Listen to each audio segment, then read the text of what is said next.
Chon Minho opens the heavy front door. The house is quiet. He's accustomed to this silence. There are no unnecessary sounds, only the soft hum of the air conditioner and the ticking of the large clock in the hallway. The air is cool and smells of cleanliness, fresh flowers, and polished wood. Every object in his house is in its place, the perfect order he demands from everything in his life. He takes off his dark coat, and with a practiced movement, his hands catch a thin wooden hanger, which one of the assistants immediately hands over. The man silently accepts the coat and disappears into the hallway. Minho enters the spacious living room. His gaze glides over the familiar shelves, tables, and paintings. Everything is as it should be. Elle and Solby appear in the doorway. She makes no noise. She simply appears, as if she's always been there. She carries a small black tray. On the tray sits a simple white cup and a small teapot. She bows, without looking up, and carries the tray to a low table by the huge window. Her movements are smooth and precise. She sets the cup down and pours the tea. The scent of green tea with jasmine softly fills the room. Minho sits down in his chair. He looks out the window at the evening city, but out of the corner of his eye, he sees Solby. She adjusts the corner of the napkin under his cup. She makes sure everything is perfect. Then she steps back and bows slightly again,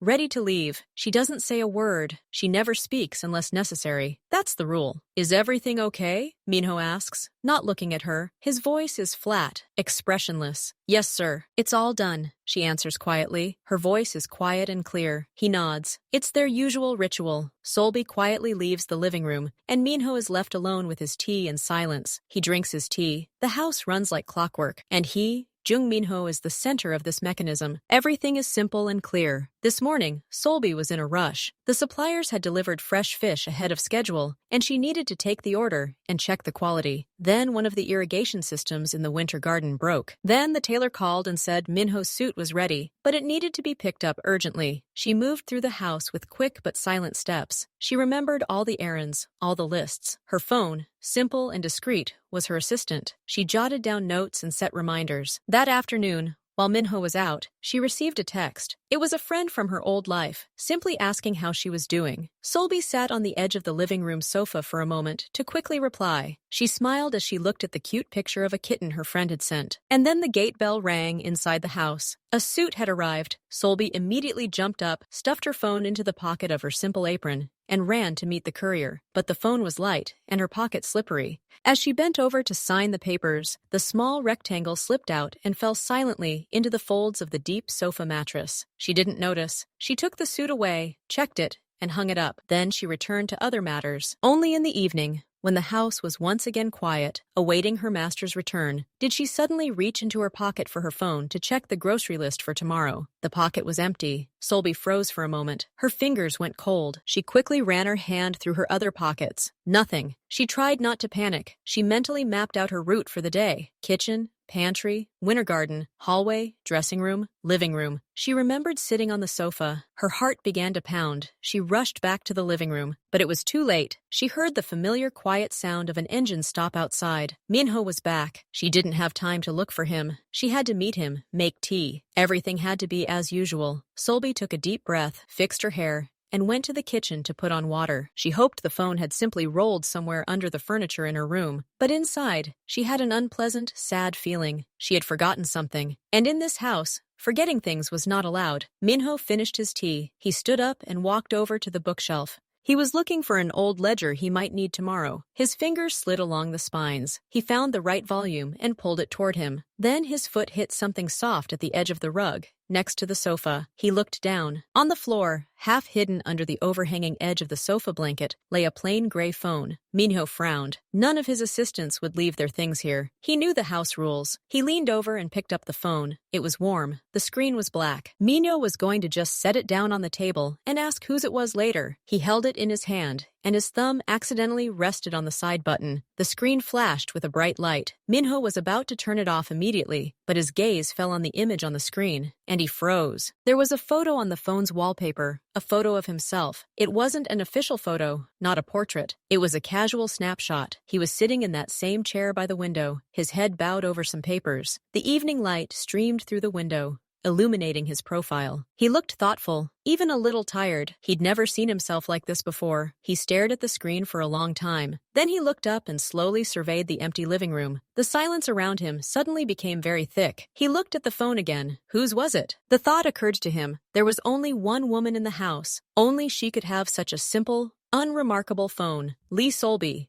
This is her phone. And on her phone is his photo. Not a landscape, not a flower, not a still from a TV series. His photo. Mino stood in the middle of his spotless living room, feeling the familiar order of things suddenly crack. The screen went blank, but the image seemed to linger before his eyes. He slowly lowered his hand holding the phone. His mind was blank. There was only a strange, unfamiliar feeling. He was caught in something he hadn't even done. And he was caught by the quiet girl who was making him tea. Mino stands in the middle of the living room. The phone, still warm, is in his hand. He slowly sinks into a chair. His gaze wanders absently around the room, but sees nothing. Only two images swirl in his head. The first is his wallpaper. The second is Solby's face, quiet and always downcast. He's always thought of her very simply. She's part of the house. She's efficient, unobtrusive, and silent. He appreciates that. He barely notices her, the way you barely notice a perfectly functioning machine until it breaks. He knows her name, her schedule, the quality of her work. But he's never thought of her as a girl, as a person with her own thoughts, her own secrets, her own feelings. And this phone, that's the feeling. Clear and direct. She looks at this screen every day, sees his face. Why? What does it mean to her? Minho feels a strange unease. It's not fear or anger, it's more confusion. He's used to being in control, understanding everything, people's motives, their fears, their greed, all of it is an open book to him. But this simple, quiet gesture unsettles him. He can't explain it. He doesn't know what to do with it. He looks at his phone. The screen is black again. He presses the button again. The picture flashes again. He peers at his face in the photo. When did she take this? He doesn't remember this moment. He looks ordinary, a tired man after a long day. What's so special about it? What did she see in it? He puts the phone down on the table. The sound of glass hitting wood seems unnaturally loud. He runs his hand over his face. He needs to decide what to do next. Just hand over the phone and pretend he didn't see anything? That would be logical. That would preserve the familiar order. But somehow, the thought feels wrong. Weak, like he's running from something. No, he can't just ignore it. It's a fact. It's information. And information needs to be verified. He needs to understand what it is. Is it stupidity, a calculation, or something real? An idea forms in his head. Cautious, almost childish, but somehow clear. What if he responds in kind? Not with words. Words are useless and dangerous here. But with a similar sign, a mirror image. He's curious. He wonders what she'll feel. Will she see the irony, or will she take it as a response? What will be the reaction on her quiet, reserved face? He wants to see it. This desire is stronger than the voice of reason that whispers to him to stop. The decision has been made. He feels a slight tension, similar to that which comes before an important, complex deal. But the stakes are different here, and he himself doesn't fully understand what they are. Mino takes Solby's phone and puts it in his jacket pocket. Then he gets up and goes to his office. He hides the girl's phone in the top drawer of his desk. The key turns in the lock with a soft click. It's his secret now. The next day, Minho watches. He watches Solby out of the corner of his eye. She moves around the house as usual, but there's a certain stiffness to her movements. Her gaze sometimes restlessly darts to corners, to the surfaces of furniture. She's searching. She tries to do it discreetly, but he sees. He sees her discreetly checking the pockets of her apron. He sees her pause for a moment by the sofa in the living room, as if trying to remember. She's afraid, but not of being punished. She's afraid he'll find it, that he'll see it. It confirms his suspicions. It matters to her. It matters deeply. After lunch, he gives her a task, sorting and cleaning the books in the back library. There are many old tomes there that no one reads. It's painstaking work that takes several hours. Dust can cause allergies. Wear a mask and gloves, he tells her in a casual tone. Okay, sir. She nods and leaves. He waits for about 20 minutes. Then he quietly walks down the hallway. The library door is ajar. He stops to the side. In an alcove from which he can see a corner of the room, Solby stands by a tall stepladder. She wears simple gray gloves and a gauze mask, but she isn't working. In her hands is a thick book bound in old leather. She has removed one glove. Her fingers carefully turn the yellowed pages. She isn't dusting. She is reading. Her posture is relaxed. Her head is bowed over the book. A ray of afternoon sun falls directly on her from the high window. It illuminates her hair, creating a gentle glow around it. It illuminates her profile, her long eyelashes brushing her cheek. She is smiling at something she is reading. It is a simple, easy smile, the likes of which he has never seen on her face. She looks calm and beautiful, truly beautiful. Not like a neat doll, but like a living person. Minho's heart suddenly thuds loudly somewhere in his throat. His fingers clench involuntarily. At this moment, he's not thinking about any plan. He simply sees the painting and knows he wants to keep it. He carefully takes out his phone. It has an excellent camera. He turns it on silently, finds the right angle. She still hasn't moved, engrossed in her book. He presses the button. The screen freezes for a second. A girl in a beam of light, a book, silence. Solby suddenly flinches, as if she sensed someone's gaze. She quickly closes her book and puts on her glove. Minho also silently retreats down the hallway and into his office. He closes the door. He sits down at the table. He looks at the photo he received. It's clear and vivid. He stares at it for a long time. Then he connects his phone to the computer and finds the image.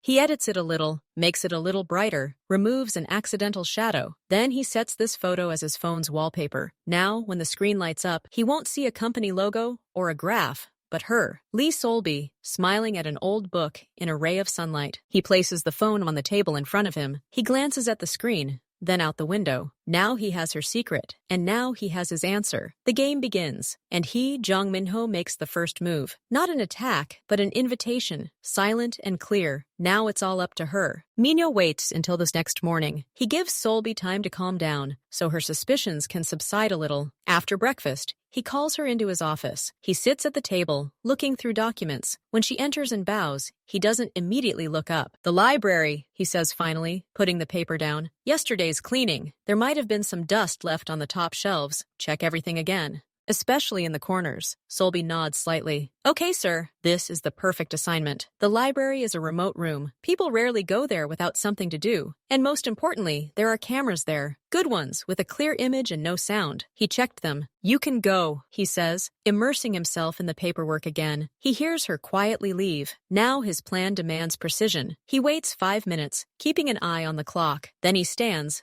and picks up his phone from the table. The screen lights up for a moment, displaying that very photo. He looks at it, and the corners of his lips twitch slightly on their own. Not a smile, but something like one. He takes a shortcut to the library, making sure the hallways are empty. The library door is closed. He steps inside. The room is empty and filled with a quiet, sleepy light. It smells of old pages and wood. His gaze falls on the massive desk against the wall, the perfect spot. He walks over and places his phone face down on the dark, polished surface. From the outside, it looks like something forgotten, but if someone turns it over or the screen lights up with a notification, the secret will be out. He takes a step back, assessing the scene. The phone lies perfectly in the center of the clear table. It's not hidden, but it doesn't shout about itself either. It's a trap that looks like a simple coincidence. Minho is satisfied. He turns and leaves, trying not to leave a single unnecessary sound in the silent room. From the library, Minho goes not to his office, but to a small utility room next to the security system. The room is windowless and cool. There's a chair and several monitors showing different parts of the house. Most of the screens are empty. Hallways, a foyer, a driveway. But one monitor, the second from the right, shows the empty library from a high angle. Minho sits down in a chair. He feels a slight, unfamiliar tension in his shoulders.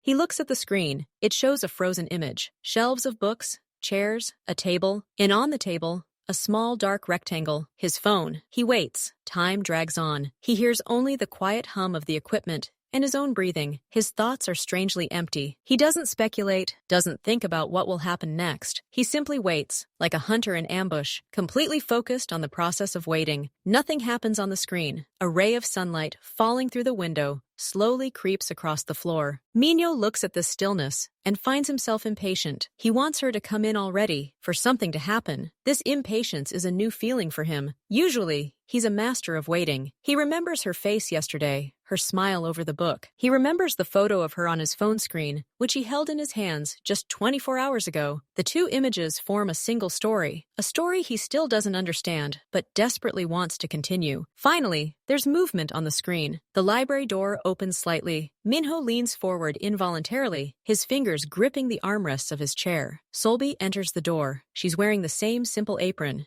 She holds a small duster and a clean cloth. She looks focused, businesslike. She starts at the far end of the room, methodically running the cloth over the spines of the books on the lower shelves. She moves slowly along the shelves, toward the table. Minho freezes, his eyes fixed on the monitor. He sees how measured and precise her movements are. She can't see the table yet. It's hidden from her view by the high chair. She walks around the chair and stops. Her gaze falls on the table, on the dark object on it. She pauses for a second, as if processing the information. Then she takes a step closer. She tilts her head, peering. Minho sees her expression change. The concentration fades, replaced by a gentle curiosity. She glances around cautiously, checking to see if she's alone. Then she takes another step and now clearly sees the object. It's a phone, an expensive one, with a familiar dark gray case. Only one person in this house has one like it. Solby freezes in place. Her hands, clutching the duster and broom, slowly fall to her sides. She remains motionless for several long seconds,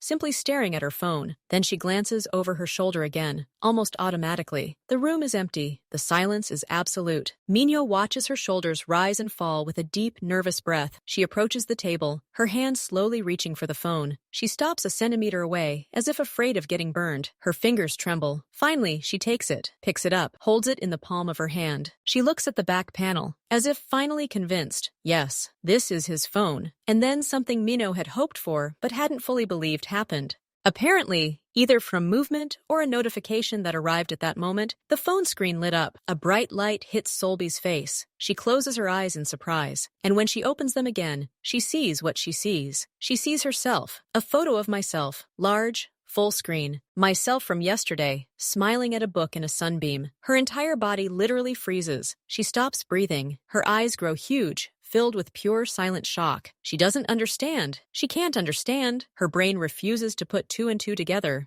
How? Why? What does this mean? She stares at the screen, unblinking, as if trying to find a trick, a hint of editing. But the photo is real, alive, and it's her. And then it dawns on her. The whole chain of events dawns on her. She lost her phone with his photo, and now Solby's cheeks flush bright and hot. Her lips part, and in her eyes, beyond the shock and confusion, something else slowly, like the first rays of sunlight, appears. Something warm and bright, joy, overwhelming, pure, unadulterated joy. She doesn't smile. No, she simply stares at the screen, and her entire frozen face suddenly becomes soft, gentle. She brings the phone a little closer to her face, and her thumb carefully, almost reverently, touches the glass where her own image is. At that moment, in the quiet room with the monitors, Minho stops breathing. He sees everything. He sees her shock. He sees her blush. He sees this strange, new expression on her face, a mixture of confusion and happiness. And he understands. He understands everything. This wasn't a game. This wasn't a calculation. This was the truth. And his answer was spot on. Solby holds the phone in her hands, her fingers shaking slightly. The bright light from the screen illuminates her from below, making her features unusually sharp, her eyes huge and dark with dilated pupils. She looks at the photograph, and her brain refuses to believe it. It's her, an exact replica. That same morning scene in the library, which she considered a secret, her little moment of peace. How did he see it? When did he have time? Her thoughts are jumbled and rushing one after another. She peers at the details, her hair escaping from behind her ear, the crease in her apron, even the specks of dust floating in the beam of light above the book. Everything is real. This isn't a random screenshot from a social media site, which she doesn't have. This isn't a picture found online. This is her, caught off guard at the moment when she was being herself. And now this image lives on his phone, in plain sight, just as his photo lived on hers. This realization crashes over her like an avalanche, and with it comes not shock, but something else, something warm and aching, rising from the very depths of her chest.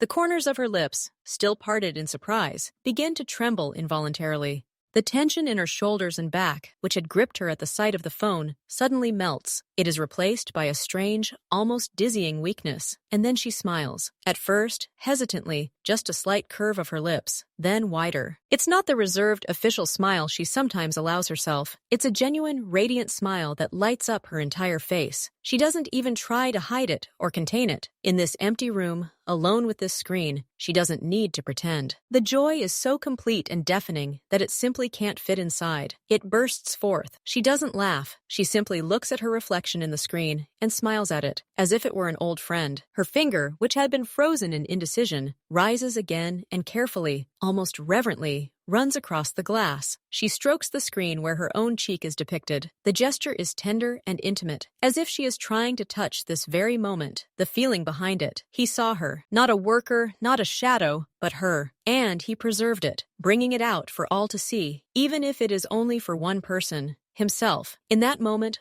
all her fears, that he'll be angry, that he'll find her phone, that he'll fire her, evaporate. They're eclipsed by a blinding, wild hope. Maybe he's more than just the boss. Maybe he, too, feels something. The thought is so bold and terrifying that it takes her breath away. She clutches the phone a little tighter, as if afraid it will vanish like a mirage. But reality slowly returns. The silence of the library weighs heavily. The weight of what she holds in her hands weighs heavily. Not just a phone, but proof. Proof of his attention, or proof of something else? Her smile gradually fades, turning into a thoughtful, concentrated line at her lips. She quickly places the phone back on the table, almost dropping it. The same dark rectangle lies on the polished surface again, but now it seems to pulse with hidden energy. Solby takes a step back from the table, as if from fire. Her hands clutch the edges of her apron, crumpling the fabric. She looks around with a new, sharp intensity. Her gaze darts from the bookshelves to the chairs to the doors. No, she's still alone, but he's somewhere nearby. He has to be. He didn't just leave the phone there. Was this a trap, a test, or a message? Her mind, usually clear and practical, was racing. He'd found her phone. He'd seen through her secret. And instead of calling her in and interrogating her, or simply ignoring her, he'd done it. He'd taken a photo of her and placed his phone in her path. This was too strange for a simple check. This was too personal for the boss. So this is the message. Silent and clear. I know. And here is my answer. But what kind of answer is this? What does he mean? That he likes her? Or that he now has her secret and can use it? Solby feels the heat of joy and the cold of fear mingle within her, creating a strange, seething sensation. She's happy, madly, dizzily happy that this bond, this shared secret, has formed between them, but she's also confused and scared. She doesn't know the rules of this new game. She doesn't know what to do next. She looks at her phone again. She desperately wants to pick it up again. Look at the photo again. Make sure this isn't a dream. But she doesn't dare. She's already done too much. She's given away her reaction. If he's watching, and she's almost certain he is from somewhere, then he's already seen everything. She takes a deep breath, trying to calm her racing heart. Then she exhales. She straightens her back, smooths her apron with trembling hands. She must act as usual. She must work. That's what's expected of her. Everything else must wait. Solby picks up her duster and duster from the chair where she dropped them. Her movements become mechanical again, but inside, everything has turned upside down. She moves to the next shelf and begins dusting, but her thoughts are not there. They are there, on the table, in a small device that holds two secrets, her secret tenderness and his unexpected response. She feels simultaneously the happiest and most vulnerable girl in the world, and she doesn't know what will happen tomorrow. The next morning, everything in the house looks as usual. The sun shines through the same windows. The clock chimes. Solby has been up since early morning. She's checked the supplies, given orders in the kitchen, sorted the mail, but inside, everything is different. Every footstep in the hallway makes her heart skip a beat. Every creak of the door makes her turn around. Minho comes downstairs at 8 o'clock sharp. He's dressed in a dark business suit, his expression calm and inscrutable. He walks into the dining room, where his breakfast is already set out. He sits down and begins eating, scanning the morning news on his tablet. Solby comes in to pick up the coffee pot and ask about lunch plans. She stands by the door, her eyes downcast, speaking in a quiet, even voice. Minho answers briefly, without looking at her. It's business as usual. But this is not true, because when Solby turns to leave, she feels his gaze on her. Not fleetingly, but long and attentive. She feels its weight between her shoulder blades. She pretends not to notice and walks away, but her back is burning. Minho does watch. He watches the way she moves. He notices that she pinned her hair up a little differently today, and one thin strand keeps escaping and falling onto her cheek. He sees the way her eyelashes flutter when she lowers her gaze. He notices a slight pallor beneath the faint blush. A sleepless night. He acts as usual, gives orders, talks on the phone, works in the office, but now his attention constantly lingers on her. When she walks down the hall with laundry, when she talks to the gardener on the terrace, he doesn't specifically look for her, but he always knows where she is in the house. This new knowledge lives quietly within him, like a second pulse. He doesn't try to talk to her. He doesn't make any hints. He simply observes. And this new intense interest changes the very air in the house, making it thicker and quieter. Solby strives to work faster and more efficiently than usual. She wants to be perfect. She wants there to be no room for criticism in her actions. Whereas before she simply did her job well, now she performs perfects every detail. The flowers in the vases are perfectly angled. The sugar bowl on the table is always full. Even the folds in the curtains are aligned with mathematical precision. But the harder she tries,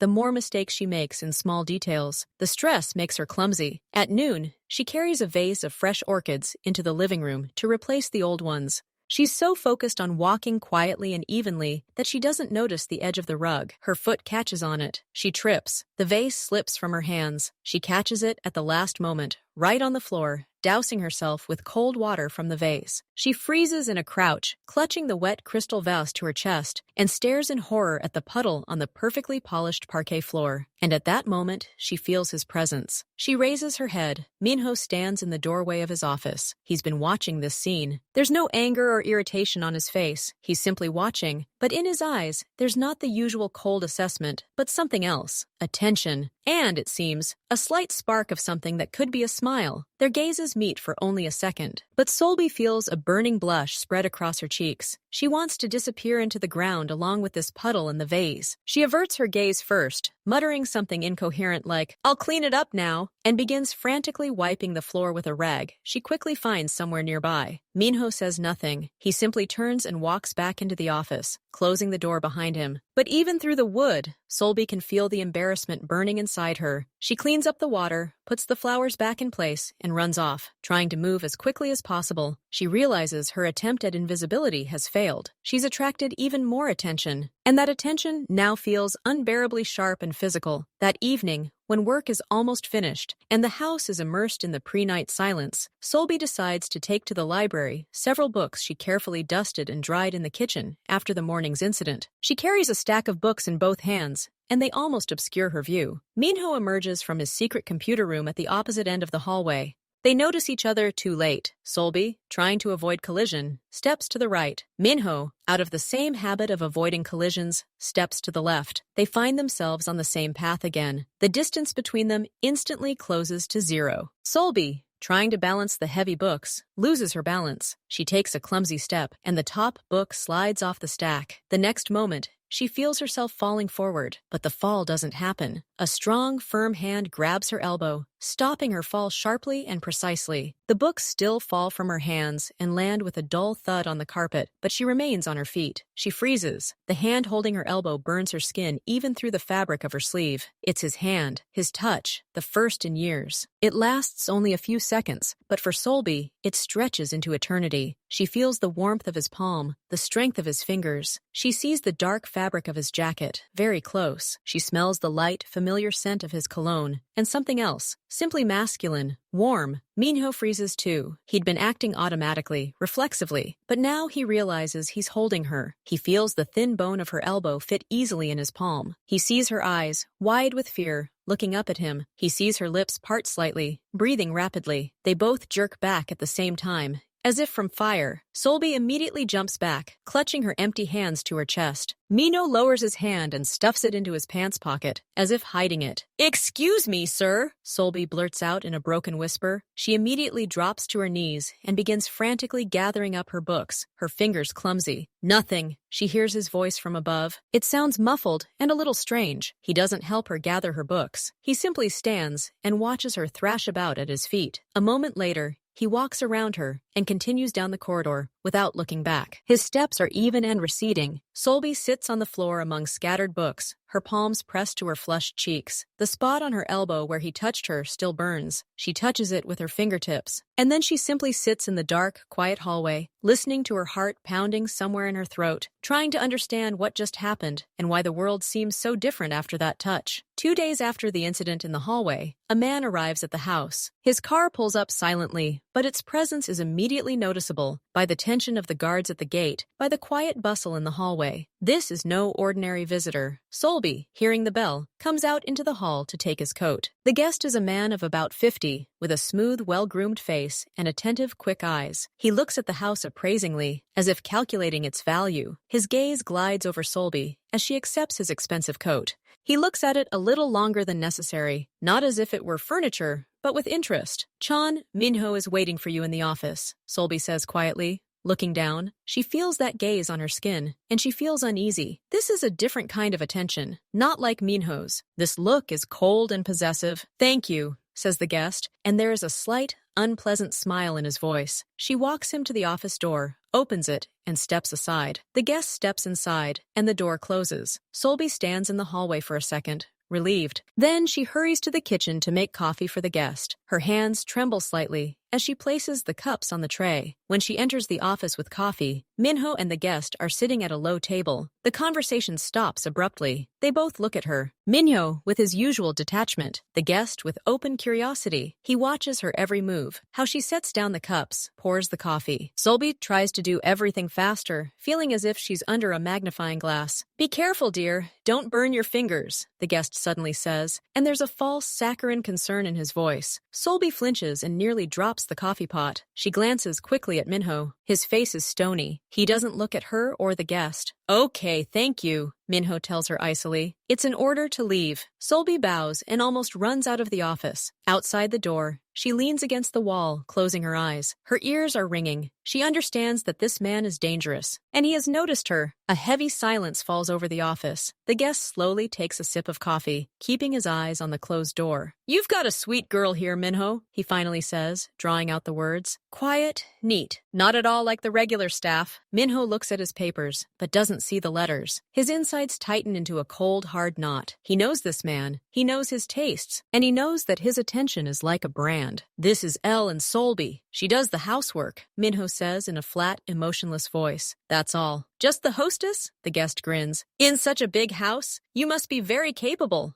And pretty. Have you considered sharing your talents?" "I'm exactly the kind of hands I need in my new mansion." "Or eyes." Minho slowly looks up. His eyes meet his guest's. The room suddenly gets colder. "Solby is not up for discussion," Minho says, very quietly, but so loudly that every word sounds like a steel nail being driven into the table. "She's not part of our discussions or our agreements. She's an employee, and she's staying here." The guest raised an eyebrow, surprised by such a sharp reaction. He was used to Minho being cold and calculating, but not emotional. But here it sounded almost threatening. I see, the guest drawled, raising his hands in a placating gesture, but there was a glimmer of excitement in his eyes. He'd realized something. "I didn't mean to interfere with your business. I just noticed. Let's get back to our figures." He started talking about business, about supplies, about percentages. Minho nods, makes notes, asks questions, but half of his attention is still there, outside the door. And he sees the same thought on his guest's face. "You have a weak spot here." An hour later, the guest leaves. Minho stands by the office window and watches the car disappear through the gate. His jaw is clenched so hard, his cheekbones ache. He thinks about the way the guest looked at Solby, how he called her darling, how he asked her to share. He turns, walks over to the desk, and picks up his phone. The screen lights up, displaying a photo of Solby with a book. He stares at it for a long moment. Then he puts the phone back. "She's not up for discussion," he repeats to himself. And he realizes this isn't just protecting a worker anymore. This is something personal. Something he's willing to fight for. That evening, Minho can't sit still in his office. Anxiety drives him out of the room. He walks through the dark hallways, checking the locks. But this is just an excuse. The house is quiet. Solby is probably already in her room. He steps through the glass doors into the garden. The night is warm and quiet. The air smells of damp earth and blooming jasmine. And then he sees her. She sits on a low stone bench deep in the garden, by a carp pond. She sits with her legs tucked under her, looking at the sky. She wears a simple light sweater over her loungewear. The moonlight silvers her hair and profile. Minho stands in the shade of the terrace and looks at her. She looks so small and alone. He thinks about the guest, about his words, and something inside him tightens with an unpleasant, cold feeling. He hadn't planned it, but his feet carried him down the gravel path to the bench. His steps were almost silent, but she still heard them. She flinched and turned around. Seeing him, she instantly jumped up, like a schoolgirl caught truant. "Sir, I just..." She hesitates. "Sit," he says calmly. His voice rings louder in the quiet garden than he expected. She slowly sits back down on the edge of the bench. He comes over and sits down at the other end, leaving almost a meter of space between them. They both look not at each other,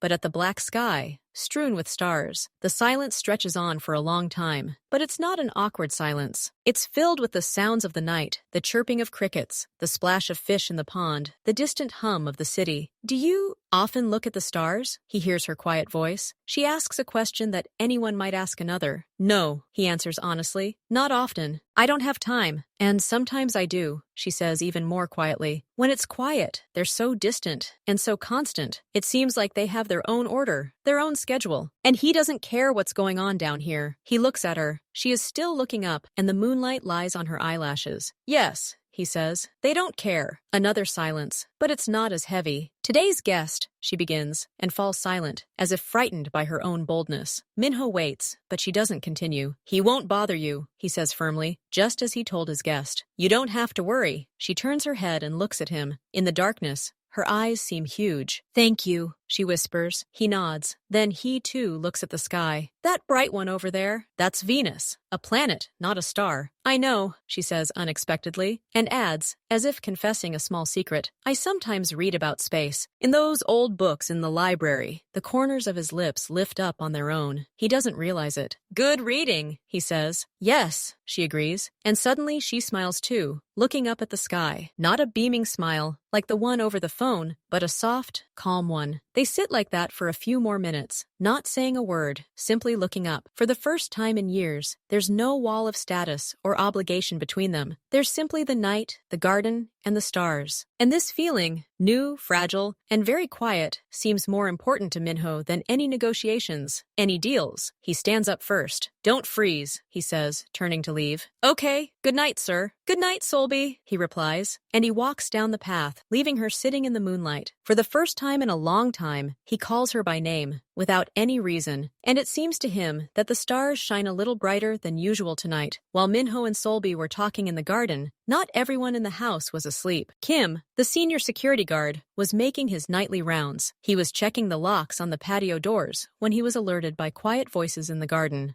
He peered cautiously into the darkness and saw them, the boss and the maid. They were sitting on the same bench, looking at the sky and talking, not like a boss and subordinate, but differently. The distance between them was polite, but the scene itself was unfamiliar. Minho never spent time in the garden with the staff. Kim froze in his tracks. He saw Solby say something, and Minho turned his head toward her. He saw her smile, looking up, and then he heard his boss say, "Good night, Solby." Not Lee Solby, and not just a nod, but by name. Quietly, almost softly, Kim slowly backed away from the window. A strange, understanding smile appeared on his face. Not malicious, but rather sly. He'd worked for Minho for many years and seen a lot, but never like this. The boss always kept his distance. And here there was a whiff of something personal. He didn't eavesdrop any further. He simply made a mental note and continued his walk, shaking his head occasionally and whistling softly. He had some interesting information, and he knew that such news couldn't be kept secret for long. 2 days later, Solby began to notice strange things. That morning, when she went into the kitchen to discuss the menu with the chef, the conversation suddenly stopped. The chef and his assistant stopped mid-sentence and began looking at her with a slightly intent expression. Then they quickly nodded and turned away, loudly discussing something else entirely. Then, as she was carrying the laundry to the dressing room, 2 maids in the hallway, seeing her, abruptly stopped whispering and walked away, not looking her in the eye. But Solby managed to catch their quick, appraising glances. There was something invisible yet palpable in the air, like a faint, unpleasant odor, unidentifiable. The people around her began to act differently. Not rudely, no.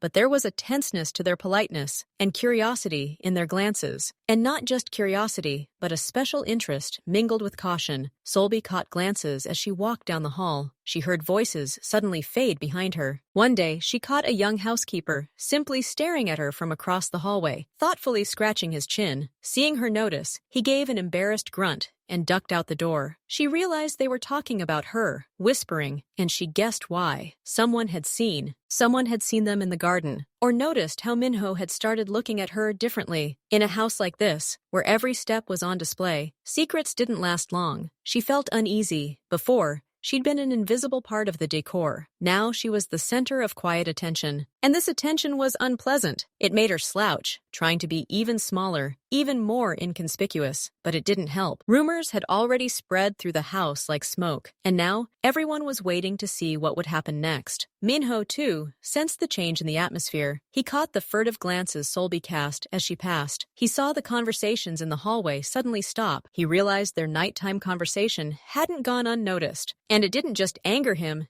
it affected him, personally. He hated it when outsiders interfered in his affairs. And now, willy-nilly, Solby had become his personal business, and so he decided to take action, not hide, but the opposite. The next morning, he called Solby to his office, not through an intermediary, but personally, meeting her in the hall. "Something's wrong with yesterday's expense reports," he said in his usual businesslike tone, loud enough for his assistant standing nearby to hear. "Bring them to me. And the warehouse ledger, too. We'll look into it." Solby, pale from the attention, merely nodded and quickly went to get the papers. 10 minutes later, she stood in front of his desk, placing thick folders in front of him. She waited for him to give her instructions and dismiss her, but Minho pointed to the chair opposite. "Sit down. We'll have to check everything together." "The numbers are off." She sat carefully on the edge of the chair. She had never been so close to his workstation. She could smell his papers, his ink, his space. He started asking questions about the reports. At first, strictly to the point. Then, when they got to the garden expenses column, he asked, "Do you know anything about plants? I've seen you sometimes talk to the gardener." The question caught her off guard. "A little, sir. I read it, out of interest." "What exactly were you reading?" He leaned back in his chair, watching her. "About local varieties, and how to care for them," she answered quietly, looking at her hands. "What do you like better, flowers or trees?" She looked up at him in surprise. It wasn't a business question.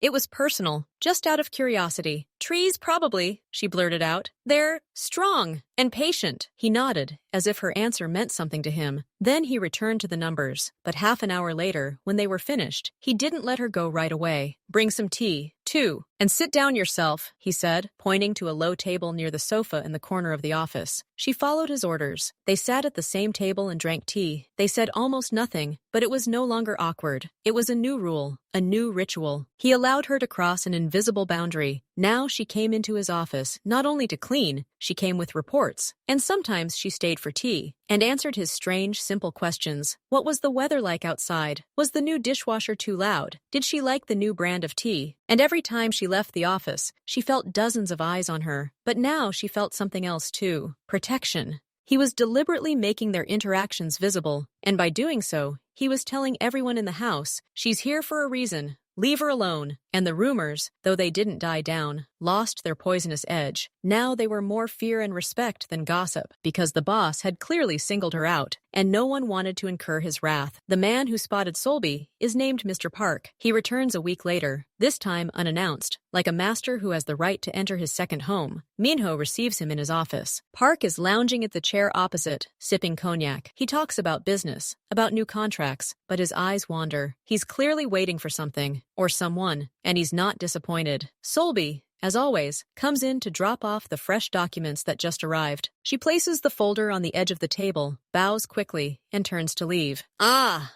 our lovely hostess," Pack's voice rings out. He sets down his glass. "How are you, girl? Is the house in order?" Solby freezes in place. She slowly turns and bows slightly again, looking at the floor. "It's okay, thank you. I'm glad to hear it. I'm so glad." Park smiles, his gaze traveling over her, from her heels to the tips of her hair. He looks at Minho. "I told you, Minho, you have a real gem here. A rare one. Such precision. Such modesty. That's a gift." Minho says nothing. He sits motionless, his hands resting on the table, his fingers folded calmly. But Solby, standing closer, sees his knuckles turn white. Park takes a sip of cognac and continues, as if discussing the weather. "You know, my new house is exactly where I need a hand like that. A manager, someone who would keep things in perfect order, and someone who would be pleasing to the eye." He turns to Solby, and his smile grows wide and gummy. "What do you think, girl? Would you like to move to a bigger house? With easier responsibilities? And with a landlord more lenient?" The air in the office turns icy. Solby feels a shiver run down her spine. She doesn't know where to look. She looks at Minho, pleading for help. Minho slowly looks up at Park. His face is a mask of granite. "Mr.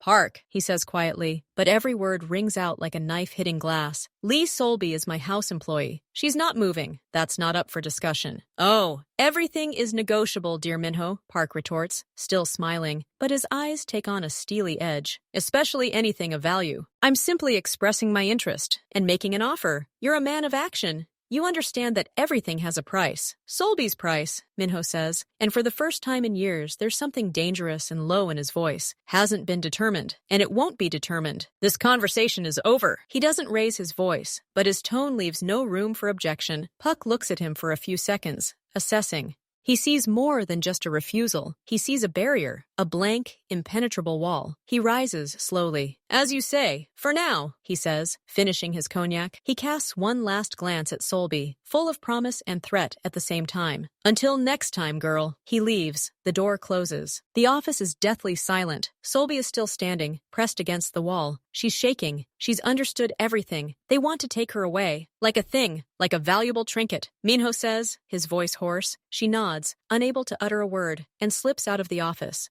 As soon as the door closes, Minho jumps up. He doesn't scream. He doesn't break anything. He simply stands in the middle of the room, his body shaking with a silent, all-consuming rage. It burns inside him like a cold, pure flame. Pak's hand reached for what was his, for Solby, and she called it interest, offer, price. And in that moment, in the midst of his anger, Minho finally sees the truth clearly. The truth that has been brewing within him since the day he found the phone. She is not a servant. She is not just an employee. She is his quiet, fragile secret, his weakness, which he didn't want to admit, his point of peace in this cruel, calculating world. It had become something personal, something important, more important than he was willing to admit. The thought of Puck touching her, saying anything more, even just looking at her like that, sends him into a blind, animalistic rage. He's used to defending his territory, his business, but this feeling is different. It's deeper, more primitive. He goes to the window and looks out at the garden, where they talked about the stars. He remembers her smile in the moonlight, her quiet voice talking about trees, her confused face over the phone with his photo. No, he won't give that up. Not at any price. Not under any pretext. Mr. Park, with all his connections and influence, just made a mistake.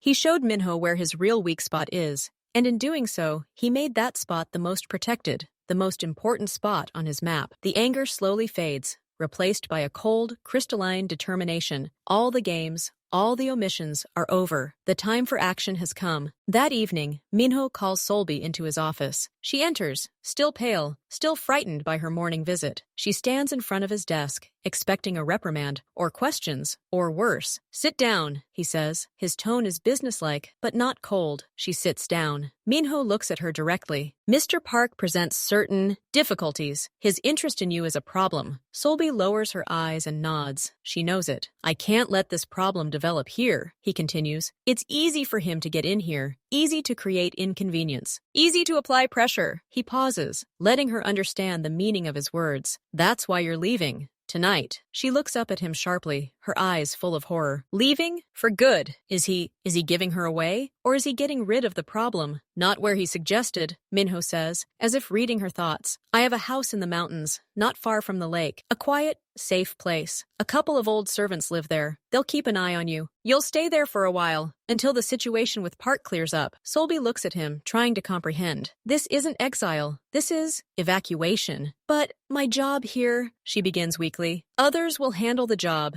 Your safety is paramount right now, he interrupts. His voice is final. You will gather the necessary things, only the most essential. A car will pick you up at 1 o'clock this morning. The driver is a trusted person. He will take you to your destination. No one but the three of us must know where. She sits, clutching her elbows. She's scared. Scared to go into the unknown. Scared to leave this home, which has become everything to her. Scared to leave him. For how long? She whispers. I don't know, he answers honestly, until I'm sure you're safe here. He sees her trying to contain her trembling, her fingers digging into the sleeves of her sweater, and something in his stern resolve cracks. This isn't a punishment, Solby, he says, his voice growing a little quieter. This is protection. Do you understand? She looks at him, and understanding slowly dawns in her eyes. Yes, he's sending her away, but not because she's a burden, but because he wants to hide something valuable. Get it out of the line of fire. She exhales slowly and nods. I understand. Okay, go get ready, he says, turning back to the papers, signaling the end of the conversation. And don't tell anyone. Just say you're going to visit your family for a few days due to family reasons. She stands up, bows, and heads for the door. At the threshold, she turns around. Sir? He looks up. Thank you, she says. And in that one word, there is fear and trust and something very warm. He simply nods. The door closes. Minho is left alone. His plan is in motion. He's removed her from harm's way. But in the quiet, suddenly empty house, his victory is bittersweet. He's just realized how important she is. And the first thing he should have done is send her away. The irony of fate weighs heavily on his heart. The country house is beautiful, quiet,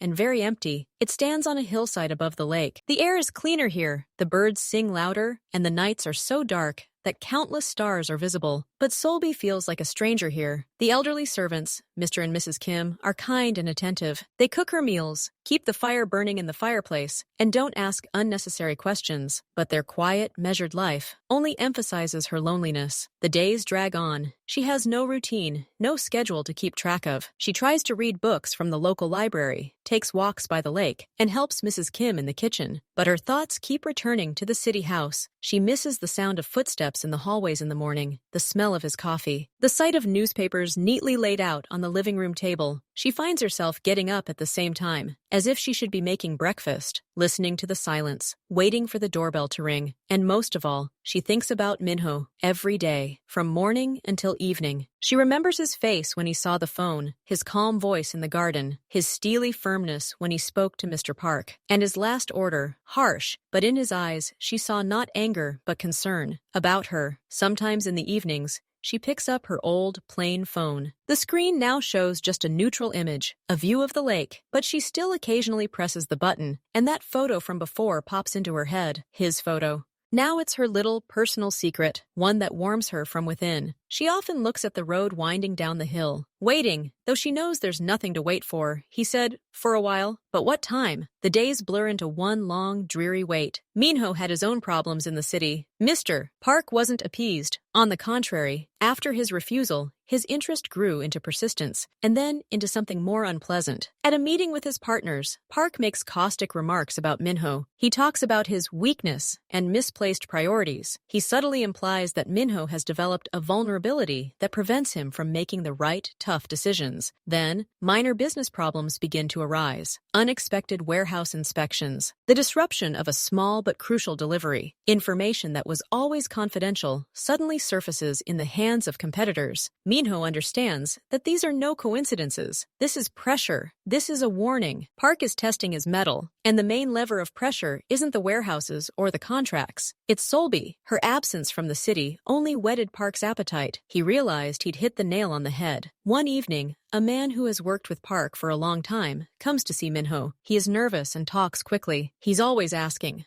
where it is. He thinks you just hit it. He says something so valuable shouldn't go to waste. He wants to know the address. Minho feels a cold wave wash over him. He keeps his face expressionless. What is he going to do? He doesn't say it outright, but he's angry. He thinks you've shown disrespect. He might do something to show he's serious, to make you understand it's best not to argue with him about such matters. The man leaves. Minho is left alone in the darkening office. He looks out the window, but sees no city lights. He sees a quiet house by the lake. He sees Solby, who is probably also looking out the window at the road. A road that could lead to the wrong people coming to her. He was wrong. He thought that by sending her away, he was protecting her. But he only made her a target. A lonely target, far away from him. Park won't rest until he gets what he wants, or until he hurts Minho through her. The silence in the office becomes oppressive. And in this silence, a clear, undeniable decision is born. Minho gets up from the table. His movements are sharp and precise. He doesn't call assistance. He doesn't make plans. He acts on instinct. He walks out of the office into the hall and shouts to the senior security guard, Kim, who had once seen them in the garden. The car,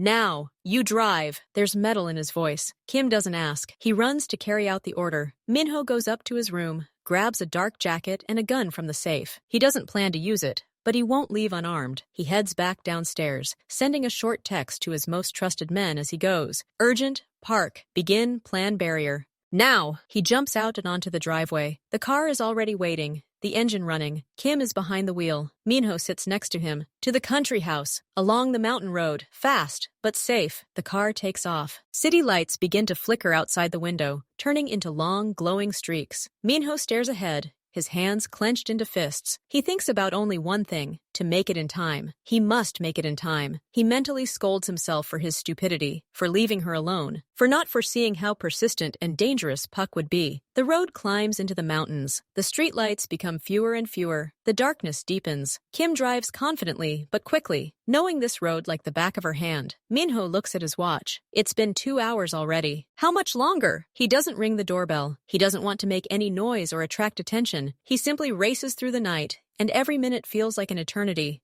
He imagines her face, frightened or still calm because she believes he has foreseen everything. This thought burns in him more than anything else. He gave her a sense of security, and now she might not have time to protect it. Faster, he says through clenched teeth, although the car is already flying at the limit of reasonable speed. Kim only glances briefly and presses the gas a little harder. The car speeds along the serpentine road, its headlights cutting through the thick darkness of the mountain night. Minho doesn't take his eyes off the road leading to the lake. To her, the car stops in front of a dark house. Only one window on the second floor glows faintly. That's her room. Minho jumps out of the car without even letting Kim turn off the engine. He silently climbs the porch steps and unlocks the door with his key. The hall is quiet and dark. The only sound is the ticking of the old clock. He climbs the stairs, his steps quick but light. He stops in front of her door. He doesn't knock. He simply turns the handle slowly and enters. Solby sat on the windowsill, wrapped in a large blanket. She stared into the darkness at the lake and the road. When the door opened, she turned around, her eyes wide with fear. But fear gave way to shock, and then to relief so powerful it took her breath away. He stands in the doorway, dressed in dark traveling clothes. He looks tired, his hair slightly disheveled from driving fast with the window down. His face lacks the usual mask of calm. Tension, haste, and something else are visible, a sharp, visceral anxiety he hasn't yet managed to hide. They look at each other across the dimly lit room. Neither one says a word. He sees how pale her face is in the moonlight, how wide her eyes are. He sees how her fingers convulsively clutch the edge of the blanket. She sees his sunken eyes, the hard line of his compressed lips. She sees that he hasn't arrived as planned. Several long seconds pass. Silence rings between them. And in that silence, too much is said without words. His frantic night drive, her sleepless nights of anticipation, the shared fear hanging in the air, and the immense unspoken relief of seeing each other again. Pack your things. You can't stay here, Minho says first, his voice hoarse from exhaustion and the journey. Solby nods silently. She climbs down from the windowsill and begins mechanically packing her simple things into a small bag. Her hands are shaking. Minho stands in the middle of the room, watching. He doesn't help, he just watches, as if checking that she's there, safe and sound. What happened? She finally asks quietly, without turning around. Puck, he answers shortly. He hasn't backed down. He wants to find you, and he can. She freezes, holding the sweater in her hands, then slowly turns to face him. Because I'm here? No, because you exist, he says with brutal frankness. I made a mistake. I thought hiding you would protect you. But all I did was show how important you are to me. And for people like him, that's a red flag. He moves closer, to the very edge of the moonlight, falling through the window. His face is now clearer. There is no anger on it, only weariness and a kind of bitter clarity. I shouldn't have let this happen, he says, his voice quieter. My world, it's not for the likes of you. It's cruel. Everything is bought and sold. It respects only strength and doesn't forgive weakness. And you've become my weakness, the biggest one. And now he knows it. He looks at her straight on, not breaking eye contact. I'm scared for you, Solby. I'm truly scared. And this is the worst thing I can imagine. He says it simply, without pathos, as a statement of fact. But for a man who has never been afraid of anything, these words ring like thunder. Solby listens to him. She sees his fear, not for himself, but for her. And strangely enough, her own fear, which had been gnawing at her all these days alone, suddenly recedes. It is replaced by something solid and warm. She puts her sweater aside and steps toward him, stepping out of the shadows. The moonlight now falls on her too. I knew, she says quietly. I've always known what your world is like. I've seen it out of the corner of my eye all these years. I've seen people come and go.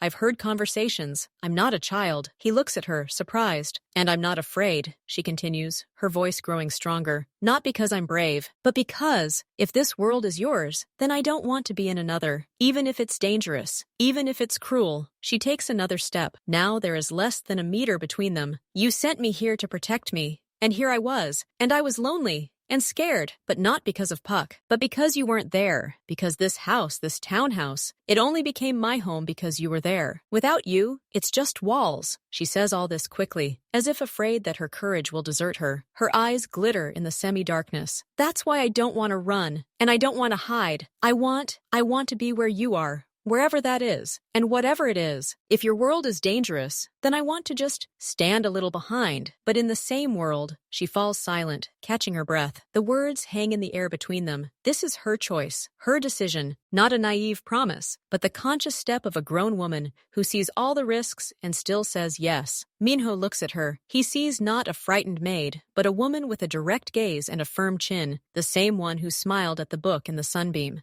Only now there is no quiet submission in her. There is strength. He exhales slowly. It seems he's been holding this breath since the moment he heard the warning about Paka. And now, looking at her, for the first time in days, he feels the icy lump of anxiety in his chest begin to melt. He doesn't say, "Thank you." He doesn't say, "Are you sure?" He just nods. Once, short and sweet. "Okay," he says. "Then get ready quickly. We're going home." The return to the city house wasn't triumphant. It was quick and stealthy. Kim took them through back roads, and they entered the house through the service entrance before dawn. Solby found herself back in her small room under the roof, but everything was different. This time, it wasn't an escape, but a return to her position. She felt the tension in the air, as before a thunderstorm. The next morning, the thunderstorm came. 2 dark cars pulled up to the gate. 3 men in formal suits emerged. They didn't force the door or shout. They simply showed their IDs to the guards and demanded to see Chan. Minho had urgent business. His voice was polite, but his eyes were steely. The guards let them into the courtyard, but no further. One of Minho's assistants came out to meet them. "Mr. Chan is very busy. You can give him a message." The eldest of the new arrivals, a man with a scar above his eyebrow, smiled silently. "The message is simple. Mr. Park asks for the return of what is owed to him." "The girl, Lee Solby," he asked politely. "Now we ask. We can't leave without the girls." The servant turned white, but held his ground. "There's nothing here that's owed to Master Park, and certainly not people." At that moment, Minho appeared at the door of the house. He came out alone, without security, wearing a simple black sweater and trousers. He looked calm, like a man who had just picked up the morning newspaper, but his appearance silenced everyone. Minho slowly descended the steps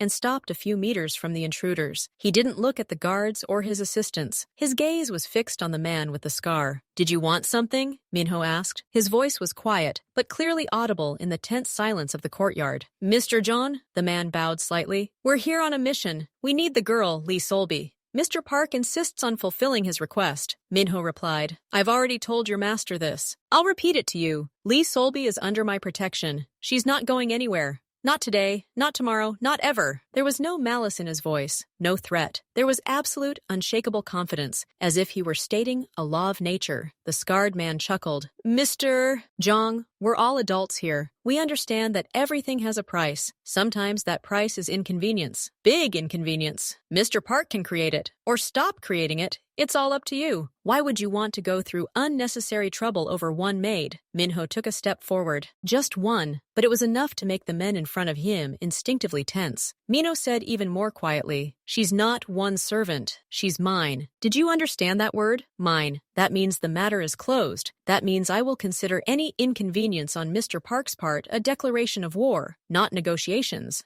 Not trade, war. And in war, as you know, I don't lose." He paused, letting the words sink in. "You will leave now. You will give Master Paku my answer, and you will give him something else. If his men ever show up at my gates again without my invitation, if he tries to get even a little closer to what is mine, I will crush his business. I will sever all his connections. I will leave him with nothing. And this is not a threat. It is a promise." The courtyard was deathly silent. Minho didn't shout. He didn't gesture. He simply stood and looked at them, and his calm, icy gaze sent shivers down the spines of even his own guards. The scarred man took a breath. He'd seen people like this. He knew it wasn't a bluff. He nodded, more to himself than to Minho. "I'll pass it on," he said hoarsely. Without further ado, they turned around, got into their cars, and drove away. The gates closed behind them. When the cars were out of sight, Minho stood motionless for a few more seconds. Then he slowly turned and walked back into the house. His back was straight, his steps even. He crossed the hall, went up to his office, and closed the door. Only then, in complete silence,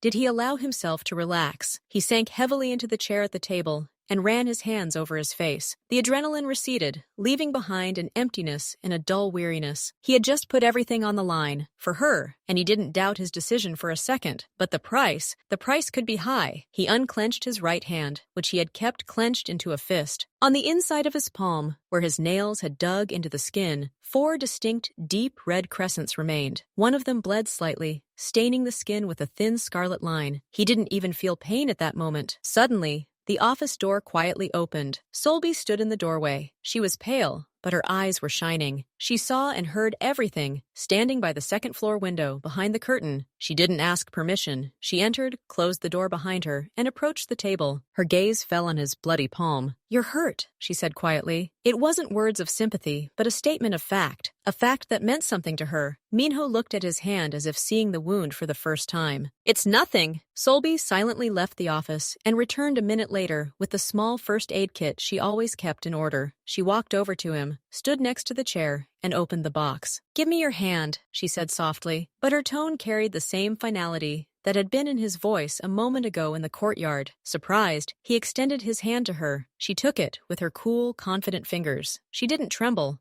She dabbed the wound with antiseptic, her movements precise and gentle. Then she applied a small bandage. They remained silent the entire time. He looked at her bowed head, at her concentrated brows. She felt his gaze on her, but did not look up until she finished. "Done," she said, letting go of his hand. But she didn't move away. Minho looked at the neat bandage on his palm, then at her. The fatigue was still there, but its sharp edge had dulled. His world, cruel and dangerous, had just come close to his doorstep. And here, in the eye of this storm, she stood, quiet, calm, and incredibly strong in her simplicity. She didn't cry, she didn't panic. She bandaged his wound, a small, almost comical wound, but that gesture spoke volumes. "Thank you," he said finally, and that word too meant more than usual. She met his gaze and smiled faintly, not a radiant smile, but the one she'd seen in the garden, soft and understanding. She'd seen his strength, and now she saw his weariness, and she accepted both. "I'll get some tea," she said, and left, leaving him alone with his thoughts and the unexpected sense of peace she'd brought into the room with the medicine cabinet. The war might have just begun, but he was no longer alone in it. The return to the city house was quiet. There was no formal ceremony. They simply walked inside in the morning, as if Solby had simply gone to the market and not hidden away in the mountains for 2 weeks. But the house was already different. The air within it had changed. Before, it had been a perfectly tuned machine, where every part knew its place. Now, a new,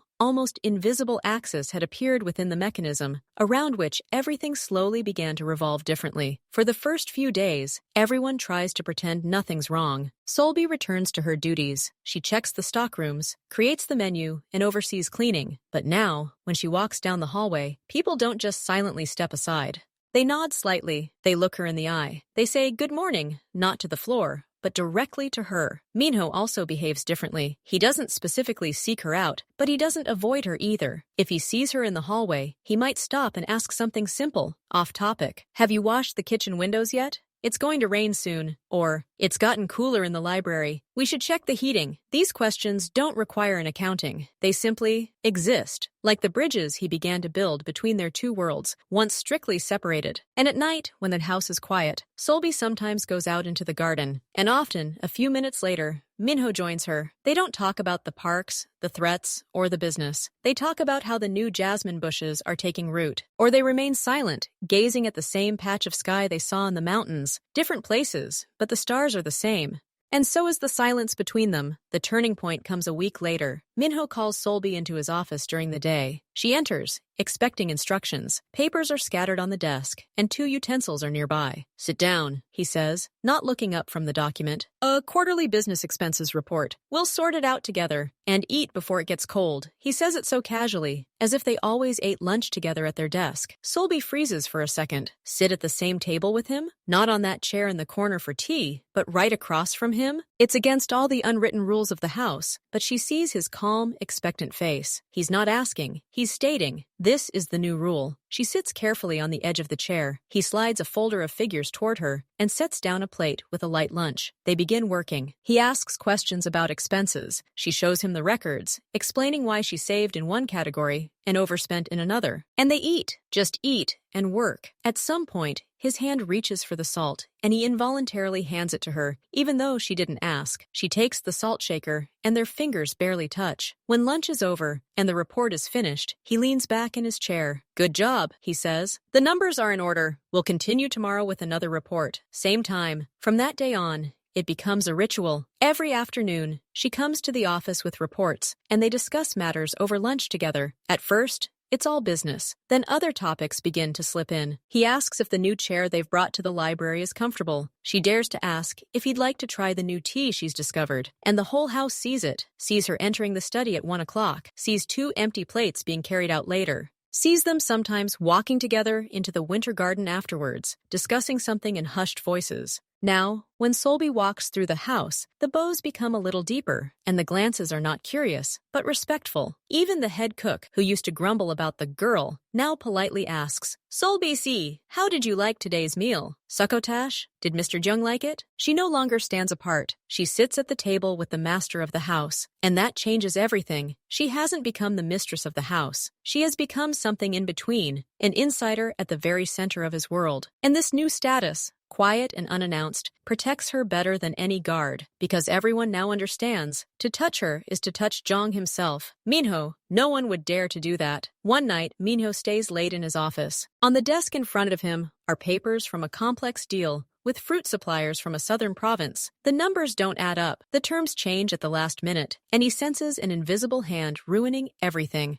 He knows these could be echoes of the park incident, small messes that he now has to clean up. Solby comes in to clear away his empty coffee cup. She sees his frowning face and the scattered papers. "May I?" she asks quietly, pointing to the cup. He just nods, not even looking at her. She takes the cup, but instead of leaving, she freezes in place, staring at one of the charts lying on the edge of the table. Her gaze becomes focused. "There's a mistake here," she suddenly says. Minho looks up. "What?" "In this column," she points carefully, so as not to stain the paper, "logistics costs. The figure is 10% higher than last month for the same volume, and higher than other suppliers in this region, but the contract I saw last time had freight included." Minho picks up the paper. He'd calculated the totals, the strategy, but hadn't delved into such details. He compares it with the previous report and a copy of the contract. She's right. Someone had artificially inflated the shipping cost, hoping it would blend in with the overall figures. He looks at her. "How do you know about the freight terms?" She blushes slightly. "When I was organizing the archive last month, I looked through old contracts to better understand how kitchen expenses are calculated. This company supplied us with citrus fruits for 3 years in a row, and they always had a fixed rate." He looks at her silently for a few seconds. Then he puts the paper down. "What would you do?" The question catches her off guard. She thinks, "I wouldn't immediately blame the supplier. It could have been an error by their accountant, or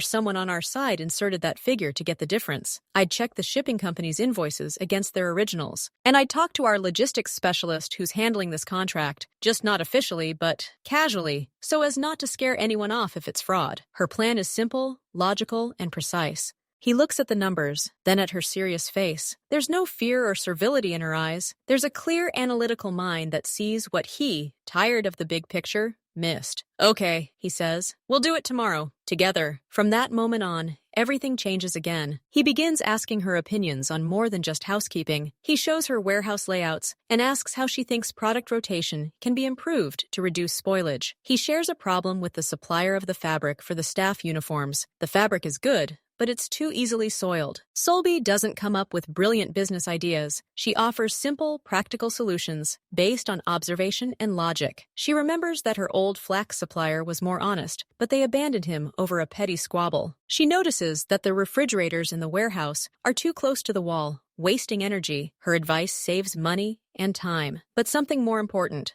Minho sees her as more than just someone he feels for. He sees an ally, someone whose judgment he can rely on. Their lunchtime conversations become business meetings, and there's no playfulness or flirtation. There's mutual respect. It's evening. The workday is long over. They're sitting in the library, but not working on paperwork. He's reading in his chair by the window. She's leafing through a gardening book on the sofa. Between them is a low table. Their phones rest on its dark wooden surface, side by side, like two parallel worlds. Solby reaches for her glass of water, her hand lightly brushing the edge of the table. Both phones, sitting nearby, vibrate from the impact. The screens light up simultaneously, casting a soft glow across the space between the armchair and the sofa. And they will see it. On Minho's phone screen, there she is. The same photo, caught in a sunbeam with a book, smiling, alive. On Solby's phone screen is him, the very photo that started it all. He's sitting in the same chair, lost in thought, illuminated by the evening light. Two screens, two reflections, two halves of a whole, lying side by side on the table. Silence falls over the library. But it's not awkward. It's complete, deep, and surprisingly calm. Solby is the first to tear her gaze away from the screens and look at Minho. He's already looking at her, and there's no surprise or embarrassment on his face. Slowly like dawn, a smile appears. That rare and genuine one, the one she's only seen a couple of times. She smiles back too, widely, childishly, radiantly, just like when she first found his phone number. He reaches across the table, not toward her, but toward the phones. He takes her phone, looks at his photo, then at hers. Then he puts it back. No need to hide anymore, he says quietly. It's not a question. It's a statement. No, she agrees, her voice ringing with happiness. No need. They fall into silence again. Her phone screen goes dark first, then his. The room is once again lit only by the floor lamps and the moonlight from the window. But something important has happened. Their small, personal secret, which began with fear and awkwardness, is now out in the open, and there's nothing dangerous about it. It's just a fact. Like the earth revolving around the sun, they have each other. On their phone screens, in their thoughts, in this quiet house. Minho returns to his book, Solby to hers, but now the corners of her lips don't stop twitching in a small, happy smile. She no longer caresses the screen, secretly hiding her phone. Now their secret belongs to both of them, and it no longer needs to be a secret. It simply is, and that's enough.